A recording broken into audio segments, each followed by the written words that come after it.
अस्सलाम वालेकुम। मुझे डॉक्टर हारून कहते हैं। मैं एक फैमिली फिजिशियन हूँ और सेहत से पिछले 30 साल से काम कर रहा हूँ। नाज़रीन, अगर आप शुगर की दवाएं भी खा रहे हैं, वर्जिश भी कर रहे हैं, इसके अलावा आपका खाने पे भी काफ़ी कंट्रोल है, लेकिन इसके बावजूद आपकी शुगर कम नहीं हो रही, कंट्रोल में नहीं आ रही, तो इसकी वजह क्या है? क्या आपकी खाने की टेक्निक में मसला है? क्या आपकी वर्जिश की टेक्निक में मसला है, या आप दवाएं जो है वो गलत तरीके से खा रहे हैं? एक और शिकायत ये होती है कि सुबह जो फास्टिंग शुगर है वो भी बहुत हाई रहती है और वो भी कंट्रोल में नहीं आ रही। इसके अलावा HbA1c है वो भी ज़्यादा रहता है और कोलेस्ट्रॉल भी ज़्यादा है। ये वो तमाम चीज़ें हैं कि जो एक ख़तरे की घंटी बजाती हैं। आपके दिल को ख़तरा होता है, आपका ब्लड शुगर जो है वो भी हाई रहता है। इसके अलावा आपके जिस्म में जो फ़ैट है वो बढ़ती चली जाती है। इसके अलावा ब्लड प्रेशर, फालिज, आपकी किडनीज़ और बेशुमार जो दूसरे आपके अज़ा हैं उनको एक ज़बरदस्त ख़तरा हर वक्त रहता है। तो ये सब कुछ कैसे ठीक किया जा सकता है? हमने ये भी देखा है कि बहुत से लोग वेट लिफ्टिंग भी करते हैं, इसके अलावा वो वॉक भी करते हैं, लेकिन उसके बावजूद उनकी शुगर भी कंट्रोल में नहीं होती और उनका ब्लड प्रेशर भी कंट्रोल में नहीं आता और वो बेशुमार जो गुनागू मसाइल होते हैं, पेचीदगियाँ होती हैं, ब्लड प्रेशर और शुगर की वजह से उनका शिकार होते चले जाते हैं। तो नाज़रीन, इसकी वजह जो है वो सबसे पहले ये है कि आपने अपनी टेक्निक को ठीक करना है। एक तो जब आप रात को खाना खाते हैं तो आप रात की जो वॉक है वो खाने से पहले करेंगे और खाना जल्दी खाएंगे। जैसे आप रात को खाना खाते हैं 7 बजे, तो आपको तकरीबन 20 मिनट 25 मिनट पहले आपको वॉक करनी है। उसका मकसद ये होता है कि वॉक जो है वो जो एनर्जी लेती है वो आपकी शुगर से नहीं लेती बल्कि आपकी फैट से लेती है। अगर आप आधा घंटा वॉक करेंगे तो उसका फ़ायदा और भी ज़्यादा होगा। उसके बाद आपने खाना खाना है और खाना खाने के बाद आपने आराम से बैठना नहीं है, बल्कि 15 से 20 मिनट के बाद आपने सोलियस की एक्सरसाइज करनी है, यानी कि आपने उठक बैठक थोड़ी सी करनी है, अपने जिस्म को हरकत देनी है। भले से आप सिर्फ अपने हाथों से एक्सरसाइज करें आप, लेकिन ज़्यादा एक्सरसाइज नहीं करनी है। और दूसरी बात है कि रात का जो खाना है वो बहुत ज़रूरी है कि वो किस किस्म का हो। उसमें प्रोटीन डाइट ज़्यादा होनी चाहिए ताकि शुगर जो है वो ज़्यादा रिलीज़ ना हो और वो ज़्यादा जिस्म में एब्जॉर्ब ना हो। इसके अलावा आपने रात को तकरीबन 2 बजे अपनी शुगर चेक करनी है। एक चीज़ याद रखें कि रात के खाने का ताल्लुक फास्टिंग शुगर से ज़्यादा नहीं है, बल्कि इसका ताल्लुक आपके वे ऑफ लाइफ से है कि आपका जो रहने सहने का तरीका है वो क्या है। तो रात को 2 बजे आप शुगर चेक करेंगे। ये वो टाइम होता है कि जब जितने भी आपके हार्मोन्स होते हैं, ख़ासतौर पे कॉर्टिसोल है, एड्रेनालिन है जो स्ट्रेस हार्मोन है, इस तरीके से आपका जो ग्रोथ हार्मोन है जो भी एक और स्ट्रेस हार्मोन की किस्म है, ये तमाम कम होते हैं। जब ये कम होते हैं तो उसकी वजह से शुगर भी कम रहती है। अगर रात को 2 बजे आपकी शुगर बराबर है, वो ठीक है, तो ये अच्छी बात है। लेकिन अगर वो बराबर नहीं है, वो सही नहीं है, तो ये आपके लिए ख़तरे की अलामत है। इसके अलावा आपने अपनी इंसुलिन को भी चेक करवाना है गाहे बगाहे, जिसको हम फास्टिंग इंसुलिन कहते हैं। उसके बाद जब 3 से 4 बजे का टाइम होता है तो ये जो मुख्तलिफ हार्मोन्स होते हैं जिनको हम स्ट्रेस हार्मोन कहते हैं, जैसे कार्टिसोल है, एड्रेनालिन है और ग्रोथ हार्मोन है, ये आस्ता आस्ता जिस्म में बढ़ने शुरू हो जाते हैं। और इनके बढ़ने की वजह ये होती है कि ये जिस्म को तैयार करते हैं सुबह काम करने के लिए। जब ये बढ़ते हैं तो शुगर लेवल भी आस्ता आस्ता बढ़ना शुरू हो जाता है और ये शुगर आपके लिवर से आती है। लेकिन अगर आपका लिवर जो है वो इंसुलिन रेजिस्टेंस का शिकार है तो वो बहुत ज़्यादा शुगर पैदा करना शुरू कर देता है।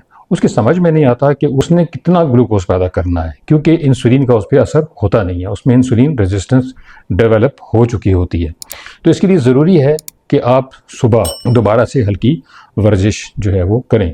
सुबह जब आप खाली पेट वर्जिश करेंगे तो उससे ये होगा कि उसके तवानाई का जो सोर्स होगा वो फैट होगा और ग्लूकोज नहीं होगा। नाज़रीन, एक और सवाल ये पैदा होता है कि आपने कौन सी एक्सरसाइज करनी है और कौन सी एक्सरसाइज सबसे बेहतर है।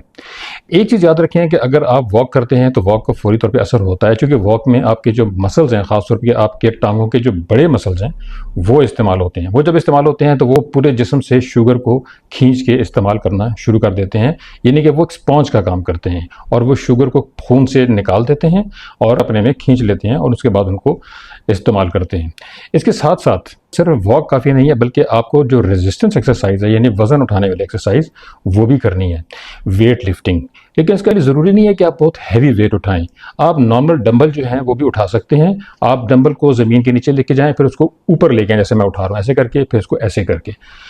डंबल उठाने का ये फ़ायदा होता है कि जब आप डंबल को उठा के अपने करीब लाते हैं तो उसका ज़्यादा असर नहीं होता ब्लड के ग्लूकोज पे, बल्कि जब आप वज़न को वापस ज़मीन की तरफ लेके जाते हैं, जिसको नेगेटिव वेट लिफ्टिंग कहते हैं, जिसको एक्सेंट्रिक एक्सरसाइज कहते हैं, जो वेट आप जिस्म के करीब लाते हैं इसको कॉन्सेंट्रिक एक्सरसाइज कहते हैं और जो जिस्म से आप दूर लेके जाते हैं इसको एक्सेंट्रिक एक्सरसाइज कहते हैं। इसकी वजह से बहुत जल्दी जो है शुगर आपके खून से कम होना शुरू हो जाती है। इसमें 15 से 20 सेकंड लगते हैं और आपके ब्लड में जितनी शुगर होती है वो पट्टे जो है उसको खींचना शुरू कर देते हैं। नाज़रीन, ये मैं खुद नहीं कह रहा, इसके लिए बेशुमार स्टडीज़ हैं। नाज़रीन, 2012 में एक स्टडी की गई थी जिसमें यह बताया गया था कि एक्सेंट्रिक एक्सरसाइज यानी डंबल को आप उठाते हैं और जब वापस लेके जाते हैं और इस तरह की एक्सरसाइज 102 मिनट करते हैं तो आपके जिस्म में मौजूद जो HbA1c होता है वो 2 से 3% कम होना शुरू हो जाता है। इसके अलावा शुगर का लेवल जो है वो 60% कम हो जाता है। इसके साथ साथ आपका जो बैड कोलेस्ट्रॉल है, ख़ासतौर पे ApoB और LDL, ये दोनों जो बैड कोलेस्ट्रॉल हैं इनकी मिकदार भी बहुत ज़्यादा कम हो जाती है। इसके साथ साथ 2023 में एक स्टडी की गई थी जो कि छपी थी journal of sports sciences and medicine में, और इसमें यह बताया गया कि एक्सेंट्रिक एक्सरसाइज का बहुत गहरा असर होता है और अगर आप इसको बाकायदगी से करते हैं तो आपका शुगर लेवल बिल्कुल सही रहता है, आपका HbA1c भी कम हो जाता है और आपकी फास्टिंग शुगर भी बिल्कुल ठीक रहती है। नाज़रीन, यहाँ पे एक बात बताना बहुत ज़रूरी है कि लोग एक्सरसाइज भी करते हैं, खाने का भी ख्याल करते हैं, उसके अलावा वेट लिफ्टिंग भी करते हैं, मगर उनकी शुगर फिर भी कंट्रोल में नहीं आती और इसके अलावा उनमें शुगर की जो पेचीदगियाँ हैं वो भी बढ़ती चली जाती हैं। तो उसकी क्या वजह है?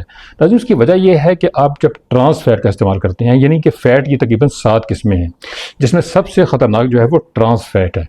ट्रांस फैट होती क्या है? नाज़रीन, ट्रांस फैट वो फैट होती है कि जो प्रोसेस्ड फूड होती है उसके अंदर मौजूद होती है, जैसे क्रैकर्स हैं, बिस्किट्स हैं और मार्जरीन है, इसके अलावा फ्राई फूड है। इसमें जितनी भी फ़ैट होती है ये सारी ट्रांस फैट होती है।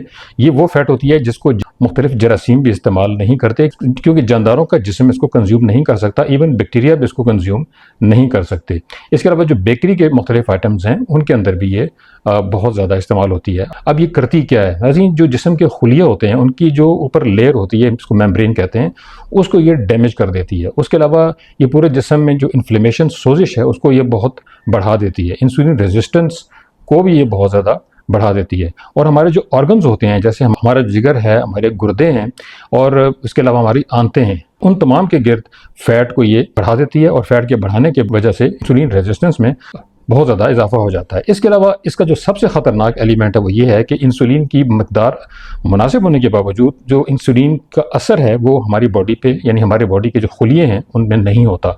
उनके अंदर जो सिग्नल बनता है, इंसुलिन जब सेल से लगती है और उसके बाद ग्लूकोज उसमें दाखिल होता है और इस्तेमाल होता है, वो सिग्नल जो है वो ड्रॉप हो जाता है। या आप यूँ समझ लें कि करंट पैदा नहीं होता, तो करंट पैदा ना होने की वजह से हमारे जिस्म में शुगर इस्तेमाल नहीं हो सकती।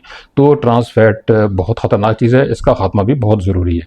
तो ये 3-4 चीज़ें बहुत लाजमी है, अगर आप ये करेंगे तो आपका HbA1c भी कम होगा और आपका शुगर कंट्रोल में आएगा। ये उन लोगों के लिए बहुत ज़रूरी है जो कि ये शिकायत करते हैं कि उनकी शुगर कंट्रोल में नहीं आ रही। मगर उससे भी ज़्यादा ज़रूरी मैं आपको एक और बात बताता हूँ कि अगर आपकी शुगर किसी तरीके से भी कंट्रोल नहीं हो रही तो एक रात में आपकी शुगर जो है कंट्रोल हो सकती है, आप उसको जिस्म से निकाल सकते हैं कम अज़ कम। उसके लिए मुख्तलिफ दवाएँ हैं जिनको SGLT2 इनहिबिटर्स कहते हैं। ये वो दवाएं हैं जो कि बाज़ार में आसानी से मिल जाती हैं। पाकिस्तान में इस किस्म की दवाएं हैं जिसमें मैं कुछ ब्रांड्स के नाम लूँगा चूँकि लोग इनको इस्तेमाल करते हैं, मगर इसका ये मतलब नहीं कि मैं इन ब्रांड्स के लिए काम कर रहा हूँ। तो नाज़रीन, इसमें जर्डी एक दवाई है, उसके अलावा डायम्पा है। ये वो दवाइयाँ हैं जो कि हमारे गुर्दों को मजबूर करती हैं कि वो जिस्म में से तमाम शुगर को उठा के बाहर फेंक दें। इसके अलावा एक और दवाई है, इसको हम डेप्लीज़ा कहते हैं, और डेप्लीज़ा के अलावा डापा भी है। ये वो दवाएँ हैं नाज़रीन के जो हमारे जिस्म में से शुगर को उठा के बाहर फेंक देती हैं। इसके अलावा एक चीज़ आखिर में मैं आपको बताना चाहूँगा और वो है डिहाइड्रेशन। आप जब भी मीठा खाते हैं, कार्बोहाइड्रेट्स का इस्तेमाल करते हैं, तो मुनासिब मिकदार में पानी का इस्तेमाल करें ताकि गुर्दे जो हैं वो शुगर को उठा के बाहर निकाल दें। अगर आप मुनासिब मिकदार में पानी नहीं पिएंगे तो गुर्दों को बहुत ज़ोर लगाना पड़ता है कि वो शुगर को जिस्म से बाहर निकालें। तो नाज़रीन, ये कुछ स्टेप्स हैं, इनको इस्तेमाल करें और इंशाल्लाह आपके जिस्म में शुगर एक रात में ख़त्म हो सकती है। लेकिन एक चीज़ याद रखें कि ये जो दवाइयाँ मैंने आपको बताई हैं इनका मुस्तकिल इस्तेमाल, इसके बहुत सारे साइड इफ़ेक्ट हैं जिनके बहुत सारे फ़ायदे भी हैं, मगर ये लास्ट रिजॉर्ट है क्योंकि अगर आपके जिस्म में शुगर रहती है तो उसके बहुत सारे नुकसान हैं। ख़ासतौर पर आपके जिस्म में जंग लग जाता है। इसके अलावा आपके जो मुख्तलिफ ऑर्गन्स हैं, ये मुख्तलिफ अज़ा हैं, उनमें शुगर जो है वो जम जाती है और वहाँ पे ग्लाइकेशन हो जाती है जिसको ब्राउनिंग कहते हैं। यानी आपके जो जिस्म के अज़ा हैं वो डैमेज होना शुरू हो जाते हैं और अपना काम करना छोड़ देते हैं। उसमें सबसे पहले गुर्दे मुतासर होते हैं, उसके अलावा जो आपके दिल की नालियाँ हैं वो मुतासर होती हैं और यहाँ तक कि आपको फालिज भी हो सकता है। चुनांचे आप कुछ टाइम तक इन दवाइयों पर इंहिसार कर सकते हैं, लेकिन जो मैंने बाकी आपको टेक्निक्स बताई हैं उन पर अमल करके आप दवाइयों से भी जान छुड़ा सकते हैं।